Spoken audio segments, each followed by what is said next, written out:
I made my first $1 million in my first year of e-commerce. And it wasn't because I was smarter than anyone else. It wasn't because I had some secret product formula. It wasn't even because I worked harder than everyone else, even though I did work pretty hard. It was because of one mindset shift. Before this shift, I was just like most people starting out. Scared of picking the wrong product, scared of wasting money, scared I wasn't good enough to actually pull this off. But after this shift, I became unstoppable. And that same shift has helped students in Ecom Warrior Academy go from paralyzed by fear to generating income every single day. One of them is MA. He's a FIFO worker who was grinding 12-hour days in the mines, literally praying to God to find someone that could help him escape that life. And after testing for about 6 to 7 months, he found his winning product and did $60,000 in sales in the next 90 days. And now he's making $1,000 a day. Another is Jaden, so he tested 5 different stores that failed. And look, most people would have quit here, but he just kept testing until he found out what worked and made $70,000 in sales, and then he quit his job. Here's what most people get wrong about dropshipping, and really about business in general.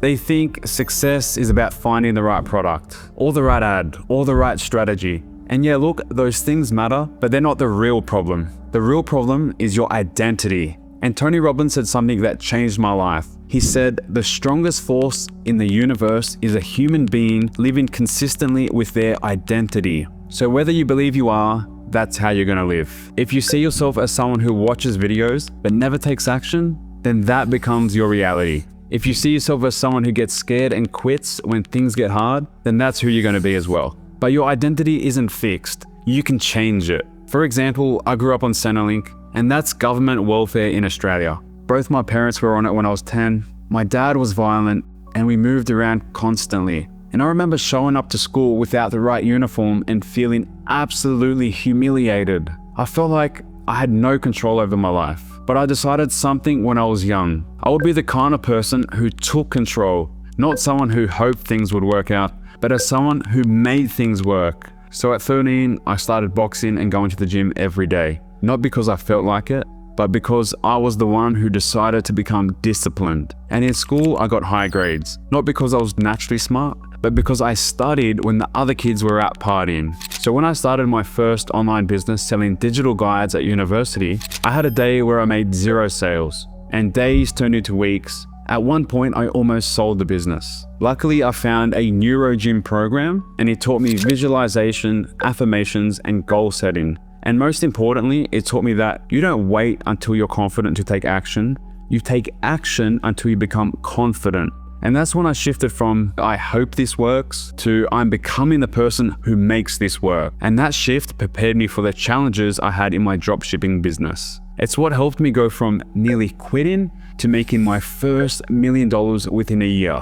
That same shift is what separates students who give up on their first failed product from students like MA and Jaden who kept going until they win. So how does this actually work? How does this identity shift translate into real results? Well, for me, I crafted my identity in 3 specific ways. Number 1, I stopped seeing failure as the end and I started seeing it as data. Most people treat mistakes like they're the end. They're so scared of doing something wrong that they don't make the moves needed. They research for months, they overthink every decision. They're trying to find the perfect way to do everything so they never mess up. But the person who learns the fastest wins. And you can't learn without making mistakes. When I started, I didn't just test products slowly and carefully. I launched fast. I made mistakes, lots of them. My first few products failed. I lost money on ads. I made bad supplier choices. I even got my Facebook account shut down. But what I realized is that each mistake taught me something that sitting around researching never could. And most people think like this: I'll launch when I'm 100% ready and I'm sure I won't fail.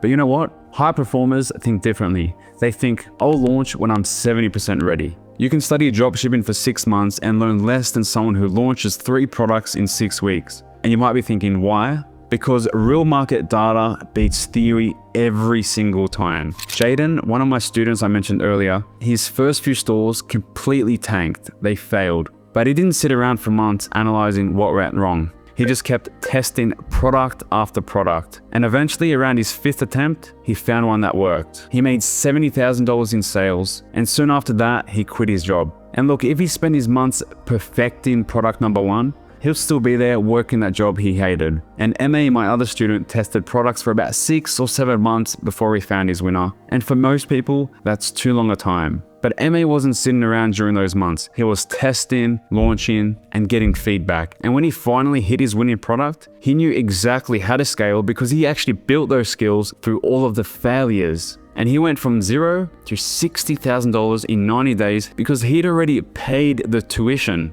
So let your new identity say this: failure is data. I'm not trying to avoid failure. I'm trying to fail faster than my competition. But changing how you see failure is only the first part. The second strategy is I stopped waiting to feel ready and I started acting like the person I was becoming. People tell me all the time, look Matt, I don't feel confident enough to launch. But here's the reframe that changed everything for me. You don't wait to feel confident, you act first. Because action comes first and then identity follows. And most people say, I'll start when I feel ready. But high performers say, I'll start today even if I'm scared. As Jaden said, you can't just give it a bit of a go and see if it works, because that's not confidence, that's identity. So say this instead: I don't wait to feel ready, I act like the person I'm becoming. Strategy number 3, I stop letting my feelings drive me and I let my vision drive me instead. I'll be honest, motivation is garbage. If you rely on motivation, you'll be inconsistent. Disciplined people execute no matter what. MA had a laminated vision board, a black Lamborghini Huracan, a mansion, millions in the bank. His vision was bigger than his feelings. And when your vision is bigger than your feelings, you actually show up. So let your new identity say this: my feelings don't decide my future, my actions do. How to make the shift. So step 1, decide who you're going to become. Step 2, you want to make decisions from that identity. Then step 3, set non-negotiable rules. Your rules create your identity, and then your identity creates your results. Changing your identity means leaving behind the old version of yourself. And if you're ready to make that shift, Ecom Warrior Academy will show you exactly how. All you have to do is click the link in the description below.